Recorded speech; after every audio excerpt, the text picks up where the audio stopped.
Fl-ħar 24 sija ħareġ ċaru tont li parti kbira mill-ekonomija Maltija, parti mill-fondi Ewropej qed isserraħ b'mod qawwi fuq l-iskema tal-beħ ta' ċittadinanza, ammissjoni li jagħmel l-istess Prim Ministru Robert Abela mumenti biss wara li l-Ministru tal-Finanzi Edward Scicluna preżenta l-budget għas-sena d-dieħla. Kieku ma kienx il-programm ta' ċittadinanza b'investiment jew il-kontribut siwi li ta' dak il-programm kieku llum. Il-probabilità kbira hija li ma stajniex inkunu f'pożizzjoni illi inħabbru parti mill-biżuri illi ħabbarna. Madankollu waqt li l-istess Scicluna kien fil-Parlament jaqra d-dokument tal-budget sar magħruf li l-Unjoni Ewropea sertu passi legali fil-konfront tal-Gvern dwar din l-iskema.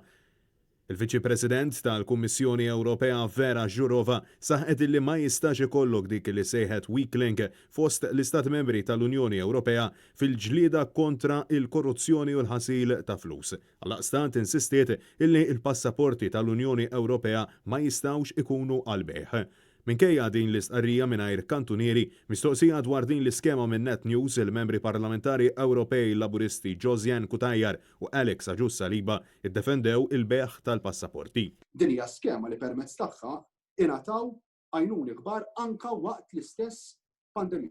Naħseb huwa importanti u jiena bħala Europarlamentari u bħala rappreżentant Malti dan huwa dak li ħankompli nagħmel illi din l-iskema inkomplu niddefenduha. Ta' min wieħed jinnota li fl-ebda mument ma ċaħdu l-fatt li l-Gvern Laburistat jiġi investigat brabta ma' allegati kickbacks marbuta ma' l-iskema tal-beħ tal-passaporti minflok insistew illi qed isir titjib fit-checks and balances.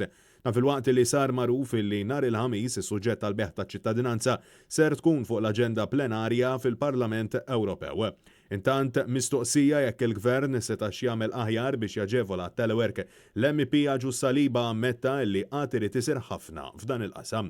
Qatt irid isir ħafna u ħafna iktar kemm mill-lat ta' ċivil u anke mill-lat ta' privat. Din il-pandemija l-kemm irrevoluzzjonat il-qasam tax-xogħol waqt l-istess pandemija ħadd tkun qiegħda tħalli wkoll l-effetti anke wara illi tgħaddi.